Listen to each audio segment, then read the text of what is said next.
September 13th, 2024. Luton, England. Blood dripped down the walls of a quiet home. Inside, a mother and two children lay dead, each shot in the head. No sign of struggle. No warning. The killer didn't run. He stayed. It wasn't a stranger. It was her son. 19-year-old Nicholas Prosper sat alone in silence, watching videos of a cartoon girl. A girl who wasn't real. A girl he said was his queen. A girl he'd kill for. He believed she spoke to him, chose him, loved him. His mother tried to help him. His sister begged for him to stop, but his mind was gone. And when the police came, they uncovered a twisted story of obsession, gore, and delusion that shocked the entire country. This is not a movie. This is a true story. Subscribe to An Unbelievable True Story and watch to the end.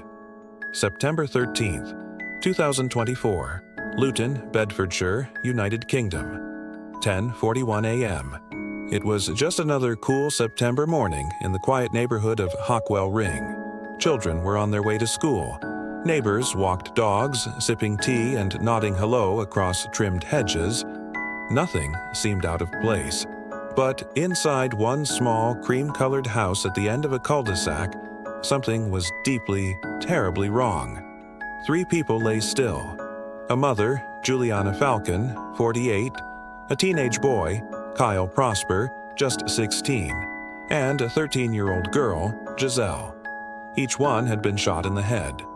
Once. At close range. There was no broken glass, no signs of forced entry, no open doors. The house wasn't ransacked.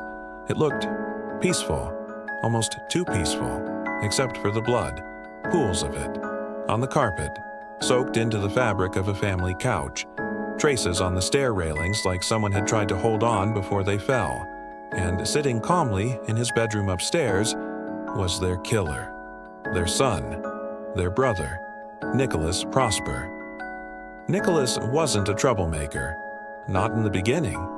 Born in 2005, he was a quiet, awkward boy who spent most of his time indoors. Teachers said he was smart, but distant. Kids at school described him as weird, but not dangerous. He rarely smiled. He didn't play sports, but he was always drawing. Cartoons, mostly. He had a favorite, Clementine, a character from the video game The Walking Dead. She was brave, sweet, sad, and entirely fictional. As Nicholas got older, his obsession grew deeper. He said Clementine understood him. He told online friends she spoke to him through the game. By age 17, he was writing disturbing stories, fan fiction, about Clementine being kidnapped, tortured, and saved, always by him. In those stories, he was the hero. In real life, he was slipping. Juliana Falcon was a nurse. She worked long shifts and tried her best to raise 3 kids alone after their father left years ago. She noticed the changes in Nicholas, the muttering to himself, the long hours staring blankly at his screen, the dark things he posted online. She tried to talk to him. He didn't answer. He started locking his bedroom door. Giselle, his younger sister, told a friend at school, "I think my brother hates me. He's always talking about his game girlfriend. He gets mad if I touch his laptop." Juliana asked for help. She called doctors. She reached out to school counselors, but Nicholas refused treatment. He said there was nothing wrong with him. And by the summer of 2024, something broke. In August 2024, Nicholas was banned from a graphic website for posting violent threats. The moderators reported him to police. When officers searched the area near his home, they found a hidden shotgun, loaded, ready. Nicholas was arrested briefly and questioned, but without a specific threat, no one could prove intent. No one knew his real plan. He was released. Juliana was terrified. She begged him to see a psychiatrist. He laughed in her face. Then he went quiet again. On the night of September 12th, neighbors heard nothing unusual. Juliana had made dinner. Pasta, they guessed from the smell. The TV was on. A few laughs echoed from the house, then silence. In the early hours of the morning, Nicholas recorded a final video. He looked dead in the eyes. In the video, he said, "They didn't believe me. They didn't understand. Clementine told me what to do. She chose me. I'm ready." Then he walked downstairs and carried out the unthinkable, one by one. Juliana's co-worker reported her missing when she didn't show up for her morning shift. Police did a welfare check at 10:30 a.m. They knocked. No answer. They forced entry at 10:41 a.m. The scene inside shook even veteran officers. Nicholas didn't resist. He was sitting on his bed, humming the theme song to The Walking Dead. On his laptop screen, a paused scene of Clementine. He smiled and said, "She's safe now." Police seized Nicholas's phone, laptop, notebooks, and 3 external hard drives. What they found made seasoned detectives physically sick. Hundreds of fan drawings, all of Clementine, dozens of homemade videos, silent, intense, often just him talking to himself, digital journals, dark ones, some handwritten, some typed. In one chilling entry dated 3 days before the murders, he wrote, "Mom keeps trying to fix me. She doesn't understand. Clementine said I'm already complete. The others are in the way. Once I cleanse the house, she'll come to me." He wasn't joking, he meant it. And in another video, filmed just hours before he pulled the trigger, Nicholas whispered directly to the camera, "I'm going to protect her. That's my job. You wouldn't stop someone from saving a princess, would you? This is my fairy tale." Except this fairy tale had a shotgun. Psychiatrists later reviewed his case. Some used the term erotomania. Others called it delusional parasitosis. In simple terms, Nicholas believed Clementine was real, that she loved him, that she was in danger, and that his family somehow was the threat. The fantasy had eaten his mind. The Clementine character, originally voiced in the Walking Dead video game series, was portrayed as strong, loyal, and protective. For most players, she was just a compelling game character. But Nicholas didn't see her that way. To him, she was alive. She spoke through choices in the game. He'd play the same chapters over and over again, obsessing over her words. If someone made a different choice in their version of the game, he took it personally, even violently. In one now-deleted post to an online gaming forum, he lashed out at another player for betraying Clementine. He threatened them, described what he would do. The forum banned him, but no one reported him to police. Not until it was too late. Later, investigators would find a heartbreaking video on Giselle's phone. It was a short clip, less than a minute. She had secretly filmed Nicholas outside her door, ranting to himself. In the clip, you hear her voice, scared, small. "Please, Nick, it's just a game. She's not real." He didn't reply. He just walked away, whispering something under his breath. No one knew she'd recorded it. No one had time to warn anyone. And that's what hurts most. This is a real story. Every fact you hear is public. You can check it yourself. If real-life mysteries leave you breathless, subscribe now to An Unbelievable True Story, because the next truth we uncover might hit even closer to home. After Nicholas was arrested for possessing an illegal shotgun a month before the murders, authorities had a chance. They questioned him. They found disturbing content on his devices. But again, nothing that could legally hold him. No concrete plan. No named targets. He was released without charge. And this, more than anything, outraged the public after the murders. Why? Because Nicholas had also posted a list with names. It wasn't long, just 3, Mom, Giselle, Kyle. He titled the note, Barriers. Still, no charges were filed. The list was not found until after the murders, buried in a locked folder. Could it have been stopped? That question would haunt many people, especially those close to Juliana, who had tried for years to get help. Friends of Juliana Falcon said she was exhausted and terrified in the final months. "She'd call me crying," one friend told The Guardian. She said, "He's going to snap, I know it." She tried to get him into inpatient care. She contacted social services. She even asked if she could have him removed from the home. But unless Nicholas consented to treatment or showed immediate danger to others, the system's hands were tied. It wasn't enough that he was obsessed with a cartoon. It wasn't enough that he locked himself in a dark room, playing violent scenes over and over. It wasn't enough, until it was far, far too late. In early 2025, Nicholas Prosper stood trial for the triple murder of his own family. He pled guilty. He didn't cry. He didn't speak, not until the final day. During sentencing, the judge asked him if he had anything to say. Nicholas stood. He looked out across the courtroom, then directly at the judge, and said, "She's safe now." The room fell silent. The judge sentenced him to life in prison, with a minimum term of 45 years. Nicholas didn't flinch. Nicholas wasn't alone in his obsession. He was part of an online community, thousands strong, where users role-played as fictional characters, often with blurred lines between fantasy and reality. The group he belonged to was known by the strange name Project Eternity. Inside, they didn't just talk about games or cartoons, they lived them. They made fan art. They wrote romantic letters to characters. Some even dressed like them, recording fake diary entries as if they were real people. But Nicholas took it further. He posted under the name Clem's Chosen One. His posts were unhinged. He described missions he believed Clementine had given him. He talked about corruption in his house. He said the voices were growing stronger. Some users laughed it off. Others egged him on. One even replied, "Do it. Cleanse the non-believers." After the murders, that user deleted their account, but archived screenshots would later be cited in court.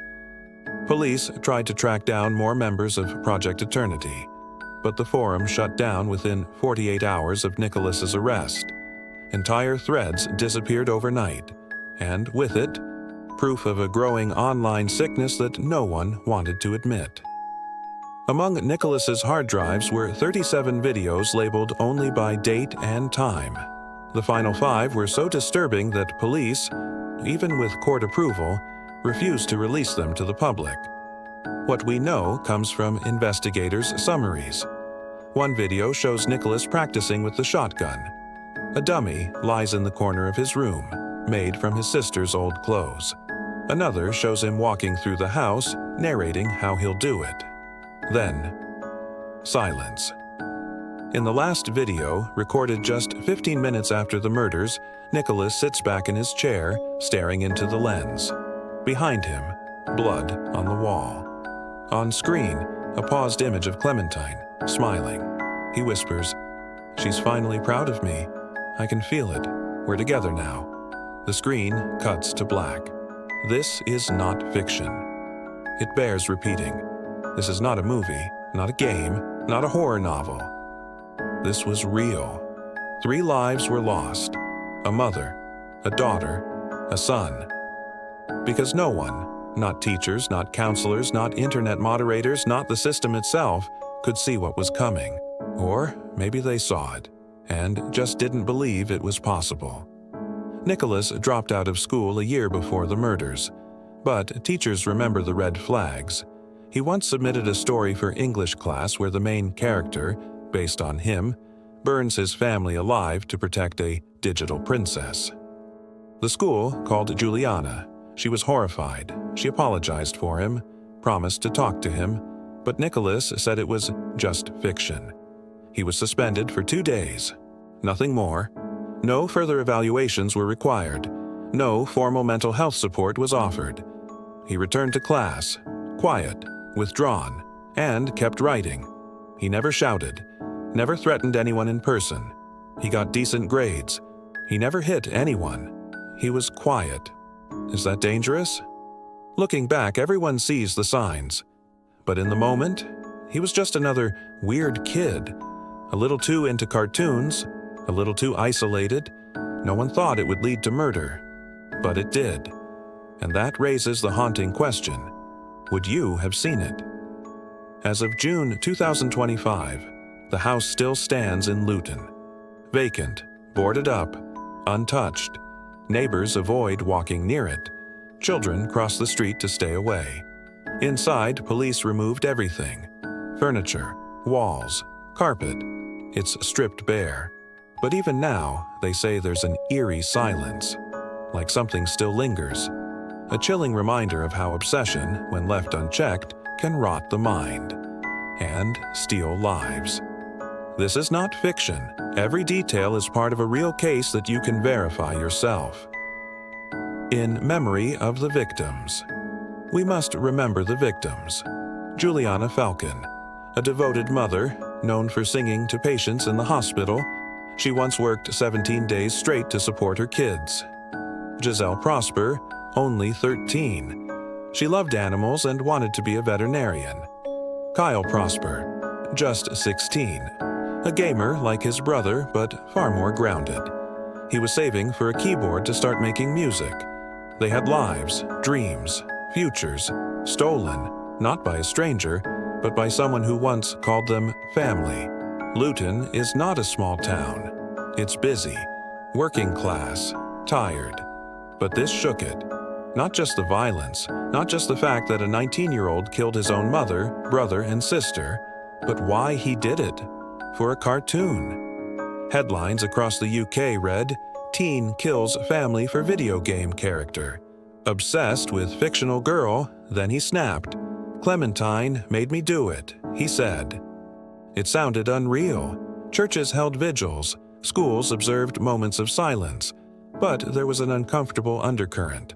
People started pointing fingers at video games, at parents, at the internet, at mental health services. Everyone wanted a reason, because when there's no reason, it could happen anywhere. Reddit exploded. Threads with titles like, "Proof this was the game dev's fault," "Nicholas Prosper was groomed by online forums," "Why Clementine is not to blame, but also kind of is." Some gamers defended Nicholas, not what he did, but why he did it. They argued the lines between reality and fiction have always been blurred in interactive games, that characters like Clementine are designed to feel real, to emotionally attach themselves to players. One viral post read, "You spend 40 hours helping her survive. She calls you family. Then someone says she's fake. That can mess you up." But others weren't so forgiving. They called Nicholas a coward, a monster, a narcissist using fantasy as an excuse. One mother wrote, "My 14-year-old son loves Clementine too. You don't see him loading a gun." This case sparked national debate in the UK. Mental health experts came forward, some angry, others devastated. Because Nicholas had been flagged before. He had been suspended from school. He had posted disturbing things online, but no one acted. Or rather, no one had the power to act. He never fit the legal definition of immediate threat. Until he was. Dr. Lillian Cortez, a forensic psychiatrist who reviewed Nicholas's case, said in an interview, "This wasn't just psychosis. This was unchecked psychosis shaped by digital obsession. If we don't treat fantasy addiction seriously, we will see this again." She called for reforms, new systems to intervene before someone breaks. Imagine you're his teacher.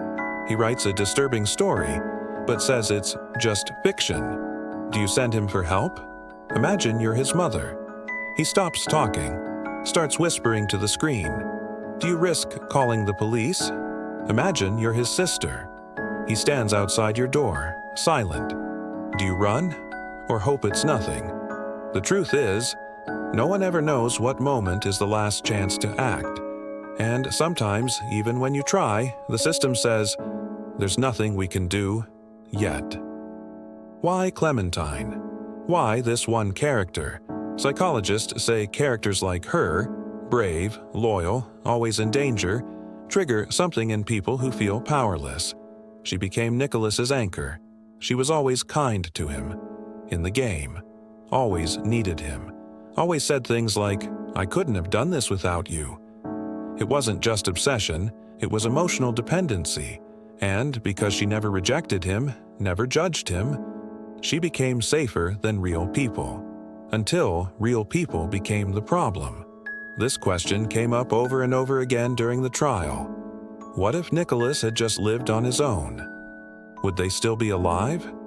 His mother had tried to get him help. She had even considered sending him to live with his uncle. But she was scared to make things worse. Kyle and Giselle had asked once if Nicholas could move into the basement.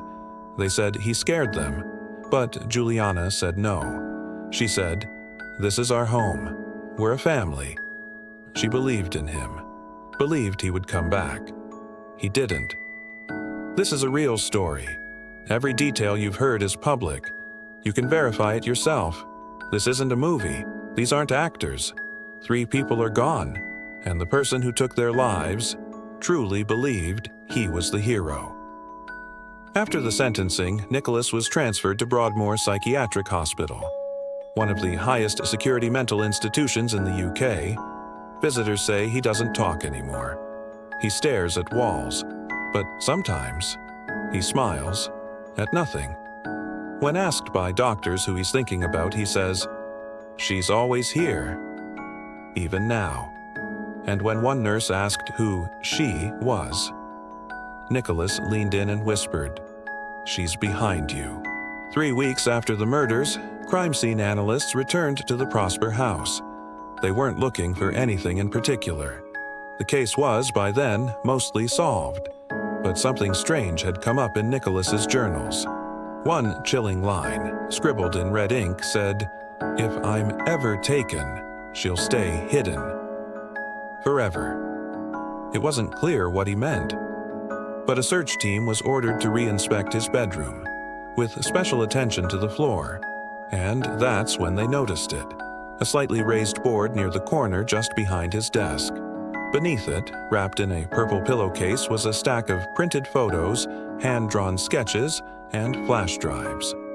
At the top of the stack, a printed photo of Clementine, smiling, with the words, "I love you, Nick. Forever and ever." Written in Sharpie, in Nicholas's handwriting. When investigators opened the files on the flash drives, they expected more journal entries, more rambling fiction, but what they found made seasoned detectives shudder. There were hundreds of audio clips, recordings of Nicholas speaking in 2 voices, himself and Clementine. He asked her questions. She answered in a soft, high-pitched tone, his own voice distorted. "Do you love me?" "Of course I do, Nick." "Will you ever leave me?" "Never, not while they're still alive." "So, it has to be done?" "It's the only way." These weren't games, they were rehearsals. 4 months after Nicholas's arrest, an anonymous Reddit user posted images of a shrine built in his honor. It included candles, fake blood, drawings of Clementine, and, most disturbingly, a poem. "The world said you were broken, but she saw the light. You gave her your soul and won her the fight." The post received over 8,000 views before moderators took it down. But screenshots went viral. Parents, activists, and reporters called for urgent action, saying this wasn't just about one broken teen. It was about an entire generation losing grip on reality. Let's ask again. You're a friend. He sends you a message saying, "They're hurting her. I can't let it go on." Do you laugh it off? You're a teacher. He writes an essay about being guided by a voice that sleeps in his walls. Do you send him for counseling? You're a mother. Your son tells you, "I don't live in this world anymore." Do you lock your door that night? Would you see it coming? Or would you say what everyone else said? He's just weird. He's harmless. He's just being dramatic. Let this sink in. Nicholas Prosper is real. His victims were real. Their blood was real, and his motive, as impossible as it sounds, was also real. He believed a digital voice in his head was a person. He believed she was in love with him, and that his family was trying to destroy her. And no one, not teachers, not doctors, not forums, not friends believed it could go this far. Until it did. The Prosper house stands empty, still boarded up, still silent. Weeds cover the driveway. The mailbox rusted shut. Neighbors say that at night they sometimes hear the faint sound of music, old lullabies Juliana used to sing. Others say they've seen light flicker upstairs, even though no electricity is connected. But one detail is never forgotten. The window of Nicholas's room, cracked at the corner, still has a sticker on it. A child's sticker, of Clementine, smiling. Have you heard this story before? What do you think truly happened that night? Was this just mental illness, or something darker, more preventable? If you're drawn to real stories that stay with you, subscribe now to @Unbelievable True Story, because every week we reveal the darkest truths hidden in plain sight. Watch the next video on your screen, or dive into our full playlist of real mysteries and crimes. The next story might be even more shocking.